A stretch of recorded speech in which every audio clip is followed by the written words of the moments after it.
Yahoo! Hello, hello, hello mga masters at mga ka-G!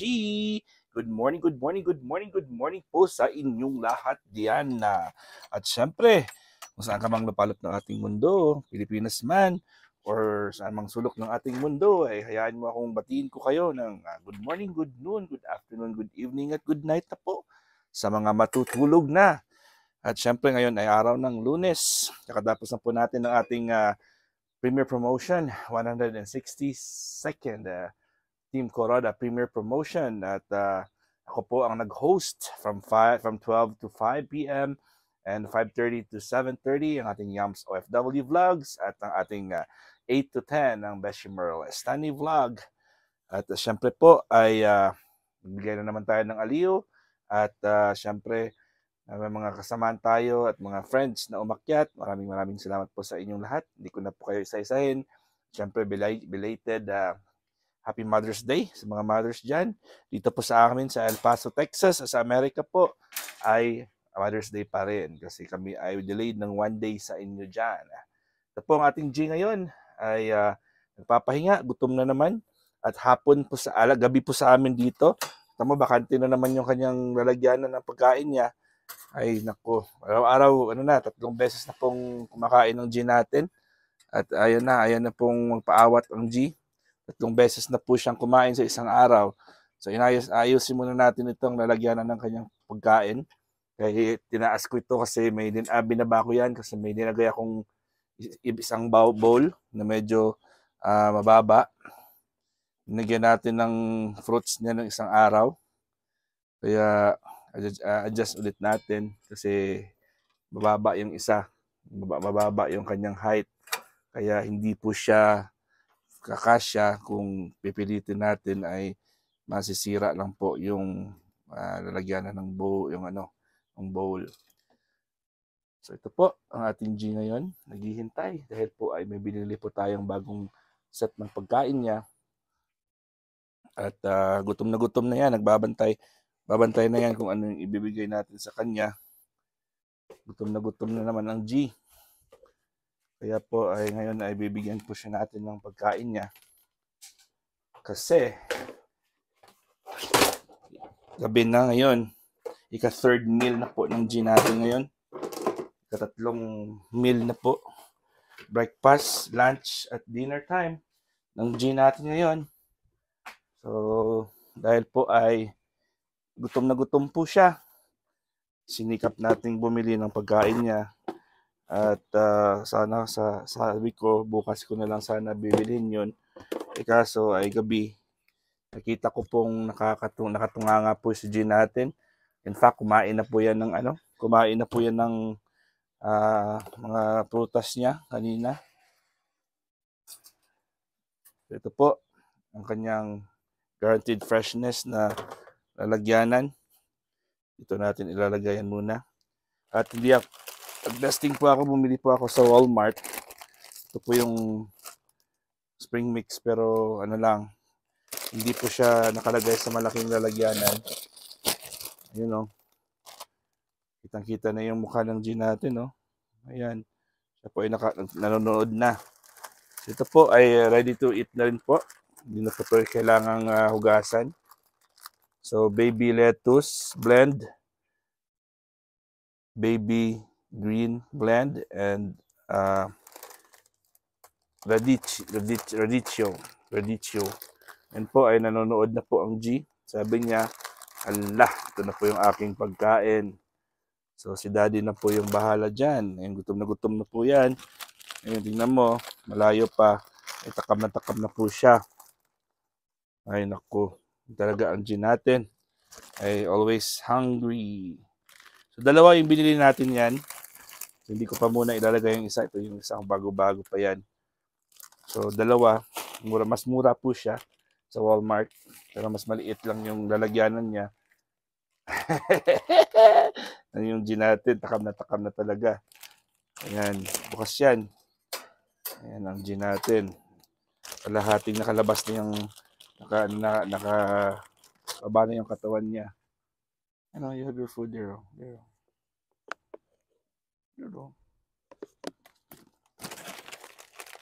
O, diba? Kitang-kita niya naman may pagkain sa harapan niya. Hindi niya nakikita kasi mas gusto niya yung marami. Mas gusto na din natin yung mas marami. Ano? Yan natin ng ilaw si G.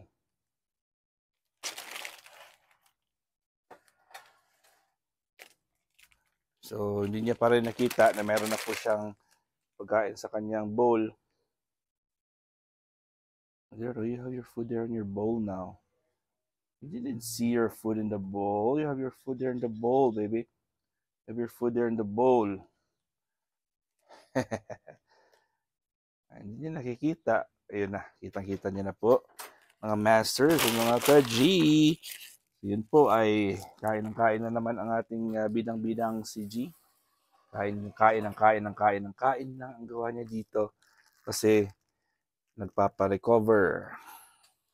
Ako naman na hindi naman tayo madamot. Kailangan niya naman talagang kumain. Dahil po ay worth naman. Time niya naman talagang kumain. Kasi po ay lumiit na po yung tiyan niya. May space na po siya para sa food. Kaya it's time na bumawi yung ating alaga. So, kamusta po ang ating mga mga kasamahan natin dyan, mga masters at mga ka-G? Anong balita po sa inyong lahat dyan? At ako po ay taos-pusong nagpapasalamat talaga sa inyo. Dahil po, kung di po dahil sa inyo, ay hindi tayo nagkakaroon ng All About G daily vlogs ang ating Green Girly Iguana. Dahil sa inyo lang po tayo nakasalalay yung ating success ng ating All About G ay nakasalalay po sa inyong lahat. At syempre maraming salamat po dahil po kayo ay hindi talaga nagsawa from start to finish ay kayo ay nagsistay, kayo po ay nagsusupport sa amin ni G. So ngayon po ay Lunes, pahinga muna yung Team Kuroda. At bukas meron naman tayong premiere promotion at meron naman tayong 3 host. Yung ating VMix vlog, Doc Zenaida Portioncola at Daday Mix TV. At malapit na pong bumalik si Ate Ana, ang ating founder sa Japan. At ayun po, ang bilis ng panahon. At tapos na po yung kanyang inaasam-asam na bakasyon. At pinag-uusapan pa yan kung anong gagawin niya. Ayun, matatapos na pala. Kaya yun, Ate Ana, maraming salamat sa time na binigay mo, lalo na po sa Team Kalingap. At syempre sa pagbigay mo rin ng time sa ating mga kasamahan sa meet and greet. Kasi kahapon po ay nag-meet and greet po si Ate Ana sa SM North. O diba? Mother's Day. Siya po ay nagtatrabaho. Siya po ay lumabas sa kanyang comfort zone para po ay pagbigyan po ang kanyang mga friends, kanyang mga fans, ayan, mga kanyang supporters, syempre. At ipapakita niya na nandyan pa rin yung support niya. Oh my gosh, ubos na. Paano yan? Nalagay na naman tayo ulit. Naku G, parang magkakaroon tayo nito ng sariling farm natin. Ubos na agad ni G, oh. Wala na. Kaya magre-refill ulit tayo, mga masters. Magre-refill ulit tayo. Naku, ubos agad ng G natin. Grabe. Paano yan? Kakalagay lang natin, ubos na agad. So, magre-refill ulit tayo, G. You want Daddy to refill your food again? I know, ubos na talaga.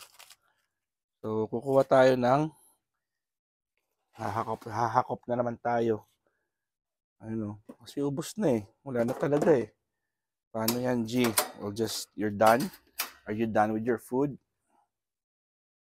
Wait. Are you mad at me?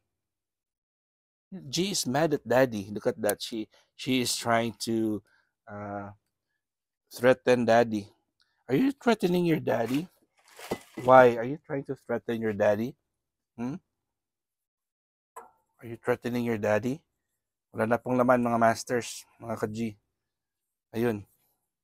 Wala na. So, lalagyan na natin ulit. Magre-refill ulit tayo ng food ng ating G. Ayun, nagagalit si G. Ayaw niya na. What's wrong with you, ha? Why are you mad at your own daddy? You cannot do that. You cannot get mad at your own daddy, okay? Nakita niyo ba si G? Sabi niya, Gumaganon-ganon siya. Kala niya pusa siya. Dadagdagan natin ng food mo eh. Oh, you're mad at your daddy because daddy will add more food on your bowl. Are you like that? You can't do that to your own daddy, G. Oh, see? Oh, you're destroying your name. You just destroyed the arrangement of your name. So what's next? What do you want to destroy? You want to destroy daddy's fingers again? Ayan na. Sabi ko na nga ba eh. Ika-4 na po tayong magpakain kay G. Ika-4 na po yan. Noong umaga, nung lunchtime, at ngayon ay dinner, ay 2 beses na po yung dinner niya. Hindi siya gumagalaw kasi alam niya papagalitan siya. Ayun o, nakita niya may pagkain na naman siya. Ay, bibira na naman ang G natin. Naku, kita mo naman yung ating G. Kumakain na naman. 2 dinner na po yan. Ikalawang dinner na po ng G natin yan, mga masters. O, tingnan natin kung ano yung gagawin niya. 2 dinner na po yan. Hopefully po ay ano na si G natin. Kakabawi. Ayan, at tatanggalin na lang natin yung pangalan ng G. Hindi ko na ibabalik yan. Yun na lang po. Lalagay na natin sa taas. At i-on na lang natin yung ilaw. Kasi madilim na po sa kanya. Madilim na po yung sa G natin kasi gabi na po dito. Hindi pa naman gabi. Hapon pala. Hindi, alas 7. Baga alas 8 na eh. Pero madilim. Madilim po mga masters, mga ka-G. Medyo ano pa naman. Hindi madilim na madilim talaga. Pero medyo ano lang. Makulimlim na. Dawn. It's the dawn. Alright. So, nag-on na rin yung ilaw namin sa labas. Kasi yung ilaw na yan, from dusk to dawn, ay namamatay din po yan. Yun yung ilaw na yan. Oh. Yan. Nag-on yan ng sarili niya. Pag,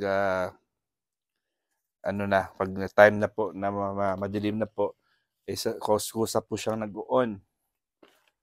Yan. So, yan mga masters. Lalagay lang muna natin yung pagkain niya. Hintayin lang po nating mabusog si G. Hanggang sa lisanin niya ang kanyang bowl. Pag nalisan na po na G natin yung bowl niya, ibig sabihin ay busog na po siya. Diba? So, yung kanyang spring mix na extra, isang bagong lalagyanan, ilalagay na lang natin muna sa refrigerator. Lagay natin sa refrigerator namin dito. Kasi hindi naman yan mauubos. Mas maganda na i-reserve na lang natin yan hanggang sa maubos yung batch na linagay ko ngayon. O, diba? Kumakain pa rin ba si G? Kumakain pa rin. Gutom na gutom ang G natin, mga masters. Hindi natin pipigilan yan. Hanggang sa tumaba na naman siya. At mangitlog na naman ang ating G, the green girly iguana, na sobrang maganda at sexy na dahil siya ay nangitlog ng 43 na pirasong itlog kahit wala po siyang jowa. Ayan, so hanggang dito lang po tayo mga masters at maraming salamat uli sa inyong love and support. Sa mga kasamahan natin dito, mga classmates natin dito, I hope na naka-full bell na rin kayo sa ating mga kasamahan dahil po marami dito sa atin ang nagla-live din pagkatapos natin, especially si Inday Dayag, si Maymay, si Bro George Adventures. Ayun po, ay nagla-live po yan sila. Kaya bisitahan nyo na lang po ha. Kasi sila po ay araw-araw nagla-live at pagkatapos po ng aking presentation, ng ating premiere, ay sila po ay nagla-live din. Kaya bisitahan nyo lang po sila at huwag kalimutang makipag-alubilo dahil po sila ay ating mga solid at legit na mga kaibigan. Hanggang dito lang po tayo mga masters, mga ka-G. Maraming salamat po sa inyong lahat. Love you all and God is great. Yahoo!